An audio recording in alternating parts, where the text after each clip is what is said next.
is at a women's conference at Botanica with Tanya, so neither of them are here. And I don't know where Nicole's at today, but Nicole has supervisor training at WSU. all right, so we're a lot of operational stuff happening. We'll, if you're okay, Chairman, moving Yes. ahead. We'll go through the quick agenda review here for Wednesday, April 5th, and Steph's going to talk about what's on the county business side of it, right out of the chute. Good morning, everyone. Good morning. Stephanie Birmingham from Morning, Stephanie. Sedgwick County Communications. We are going to talk about National Public Health Week next week. It runs from April 3rd through the 9th. Oh, thank you. Yes. National Public Health Week, April 3rd through the 9th. It actually runs from Monday through Sunday. We'll talk about some of the daily themes.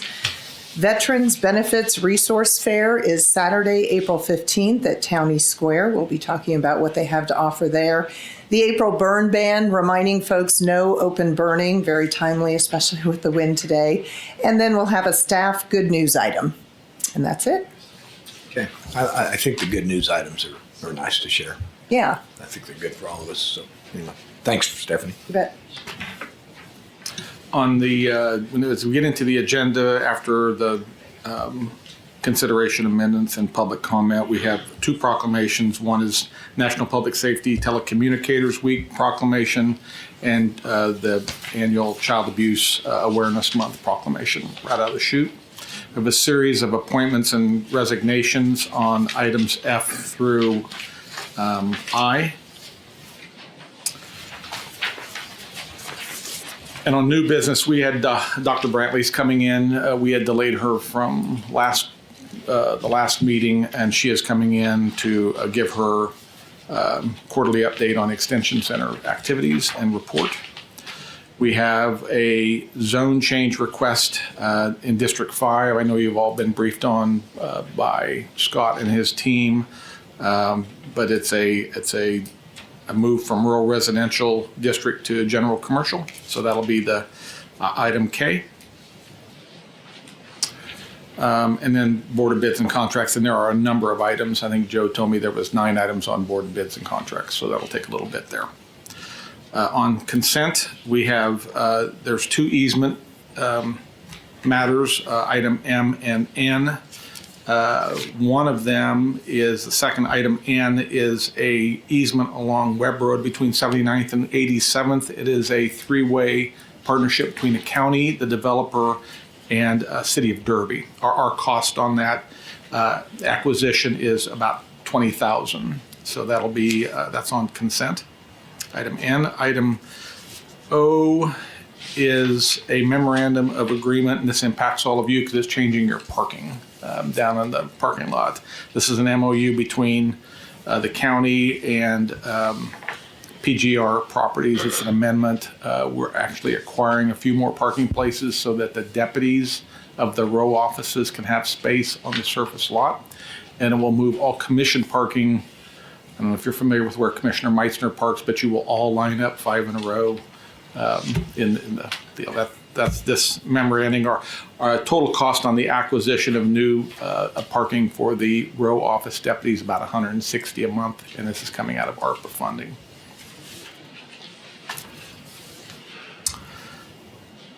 Item P is this is a renewal of an agreement between the state of Kansas, KDOT, and our noxious weed department. The state is responsible for spraying noxious weeds on right-of-ways, and they generally contract with or have an agreement with our noxious weeds department to provide that services. It's a revenue stream of about $60,000 coming into our noxious weeds department to provide that service. Item Q is a request, and there is a typo in the backup. We'll get that fixed. There's a request to extend the current operations of a dog center, which is in District 3, for an additional year under their conditional use. They are building a new facility, so this request is to extend their current agreement for 1 year while they move. And it's all within District 3. I think they're on 215th and they're moving to 279th West. So this is an agreement to let them continue operations at current site while they build their new facility. Item R is routine renewal of a agreement for Adopt a Highway between McConnell Air Force Base and the county. Item S is a resolution amending the CAB board in Commissioner Beatty's district. He wants every other month meetings instead of monthly, so there's a quick amendment to that resolution. Item T, I might have Mike talked about just a bit. That's the National Opioid Settlement Agreement, and he can give you just a quick explanation of what that is. Yeah, Commissioners, you remember quite a while back, we agreed to enter into a global agreement with the Attorney General's office to settle these opioid cases. Well, as these continue to trickle in, as they get more agreements with some of these newer companies, every time we have to once again agree to the settlement that's been worked out by this nationwide group of Attorney Generals. So we thought rather than bring these back up to the Commissioners each time for approval by the chairman, that you authorize our office to approve these new agreements. In reality, we're not going to decide on one individual company that we're going to go off on our own and sue them and have a, continue a lawsuit. So this is all pretty perfunctory. So that's about. I keep receiving, they send just by default all these settlements. I've had a handful come in from some settlement group just to me as the chair. And thankfully, I don't overlook them. I get them over to Mike and Justin, but it is a little scary that they're all sending them to me to sign off, and I don't see anybody else's name on them. So hopefully, I want to make sure that whoever keeps sending stuff to me, that they know that they need to send to the legal. But that's all right as long as I pay attention. Yeah, and all of these settlements have deadlines, and so it's nice to have the Right. comfort of going ahead and doing this without worrying about having a meeting about it. So. Okay, thank you. Items U and V are both CIP amendments. U is for additional work on a dock at Vicks Lake at Sedgwick County Park. I think commissioners are all aware we've been doing some pretty extensive work at Sedgwick County Park regarding bridge and dock work. This is and Tim can go into details of what's happened here, but there's been some water level change, and so they have to do a little bit of work on that particular dock. You want Tim to talk about that a little bit, Commissioner, since it's in your district? No, that's not.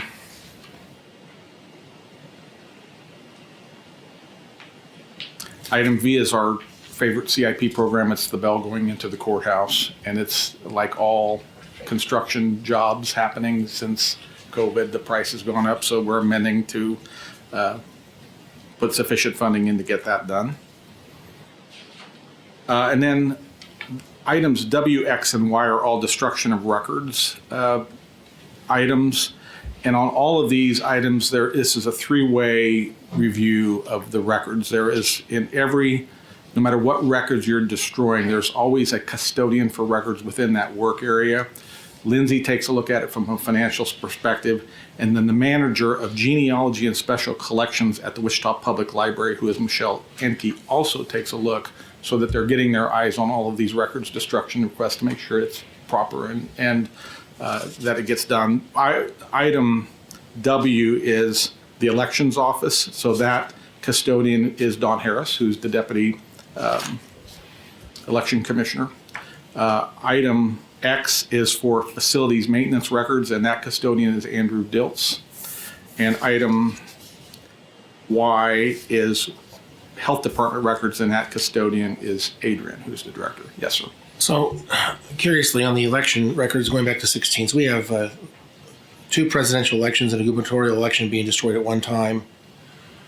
And that's not even, I guess it looks like we're ramping this up and doing it more often.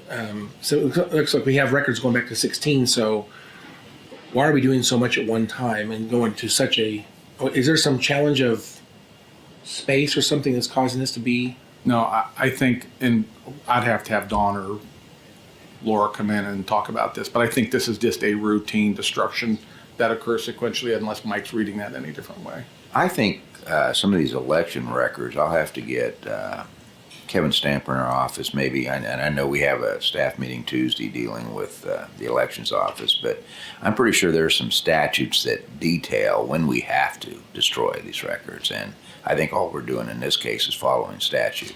Again, if we've allowed 2016 to be held in storage until 2023, that's 7 years at least.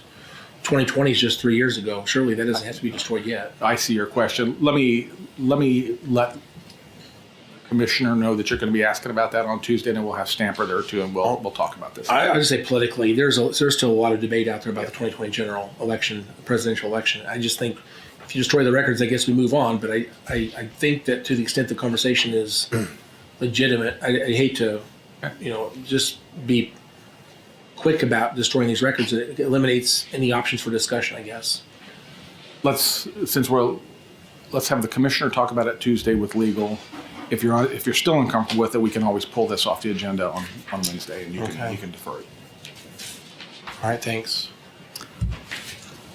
The rest of the agenda is there's a plat on item Z, and the rest of it is just general business. We do have a fire agenda, and that is basically a series of appointments for the commission to consider, and I think you've been briefed on these from the chief. It's a number of appointments for the Fire Board Code of Appeals, which is your building contractors and your other types of contractors. It's time to renew their appointments, and there's a number on there, and that's really all there is on the fire agenda. We also have an executive session that will take somewhere around 20 or 30 minutes on Wednesday. Can we go back to item L on the regular agenda? On the main agenda? Yeah. So I know that there's a plan to purchase, and I guess we'll talk about this at staff meeting as well, but the decision is Wednesday, correct? Yes. On pole So we pads? have a lot of time to respond. I guess my question, that's why I want to bring this up now. My question is, we've not been doing the 16 advanced polling sites for very long. It's a fairly recent change. I'm looking at other counties, like Shawnee County doesn't do this at all. If you want to vote in Shawnee County, vote early, you have to go to the election office. Mm-hmm. And the difference is the poll pads are interconnected and they're dynamically updated. And that allows us to have remote poll sites before the election. So you can vote anywhere in Sedgwick County, kind of like vote anywhere bill, okay? You vote anywhere in Sedgwick County, but the moment you vote one location, the rest of the poll sites immediately know that you voted. You can't vote a second time. So the interconnectivity is absolutely necessary for the multiple early vote sites to that technology to work. For that strategy to work, it has to be interconnected. My question is this. I raised an issue last year about going back to paper poll books. Mm-hmm. And the way that would work is if you want to vote early, you vote at the election office, like other counties do. And then you probably stop early voting, let's say on Friday. It gives you Saturday, Sunday, Monday to translate those votes that happen early to the database, and you print out paper poll books for each poll site. So we have 86 poll sites today. Each poll site would have its own paper poll books. It eliminates this interconnectivity. And people say, well, why would you do that? I read the email from our election commissioner. She said people would be very upset if they don't have the remote poll sites. I agree. Some people might be upset. But I think we're saving money, number one. Number two, I listened to the debate in Topeka regarding the ending the election at 7 o'clock on election day. And one of the questions came up during the debate is, what's the state's compelling interest in ending the election at 7 o'clock on election day? Why would you do that? And the answer, I think, applies to this as well. It comes back down to voter confidence. The fact that people have these interconnected poll books causes a lot of concern about, they don't understand, which piece is connected to the internet. Is there some manipulation happening that we don't understand? A paper trail that is not based in technology, not based in electronics, not based in software, in my opinion, adds confidence to the election process. And so my intent of this is to increase confidence in our election processes. So what we do is we give up, if you will, some confidence for convenience. And by the way, it comes at a pretty big expense. So I would still like to have an estimate on what it costs to do paper poll books. Okay. I think it's a cost savings. Again, the early voting's roughly for 1 week. There's not that many people who actually, compared to the whole election, the early voting is not a huge number of people that could not go to the election office and vote there should they want to vote early. Again, it's just a few years ago we did it that way. We changed it recently. So I would like to have us have a discussion about paper poll books, and I think that we would avoid potentially, what was the total cost of 401 poll pads from no ink? What was that cost? It's,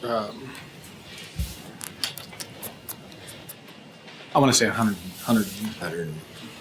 I'm sorry, 192, right? Yeah.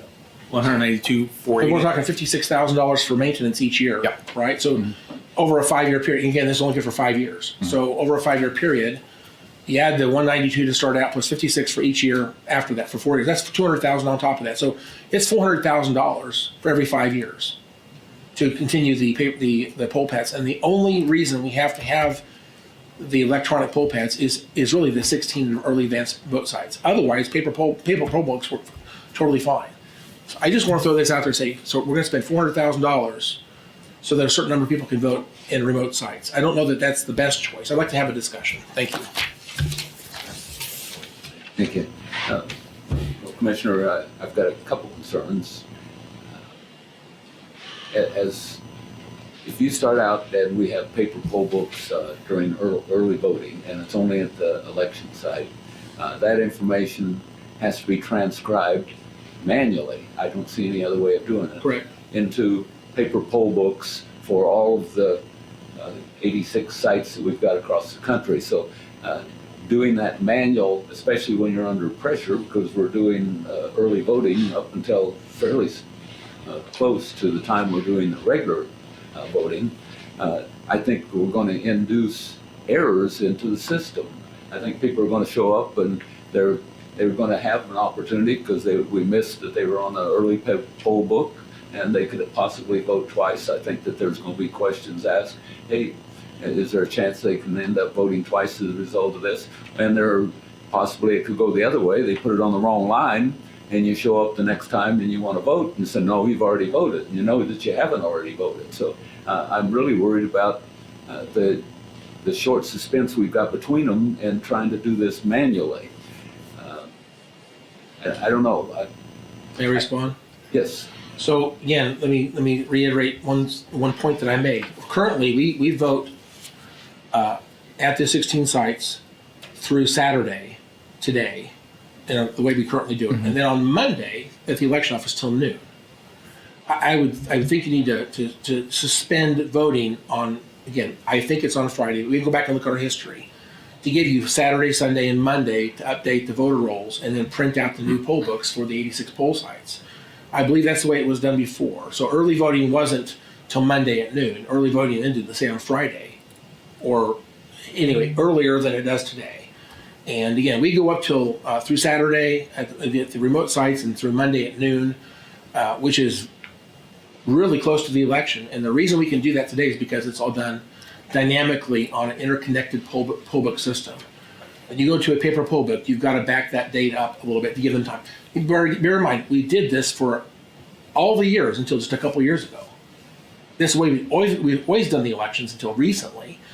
And the poll books, the electronic poll books, gave us the chance to do this remote voting. Again, it's convenient, but it also adds a lot of trust that people don't know how the system works, and they're very concerned about an election system that's interconnected. Even you might say it's not on the internet. Well, yes, it is. They're connected to each other through an encrypted VPN. There is an interconnection that happens there, and that causes a lot of concern by a lot of people. So the confidence in the election has been damaged because people don't know what's going on. They don't know what's connected and what's not. We make the argument on election day, your ballot marking machine and the tabulator are not connected to the internet. And they'll say yes, but the poll pad is, and they're right, it is, for a reason. And on election day, it's actually unnecessary on election day.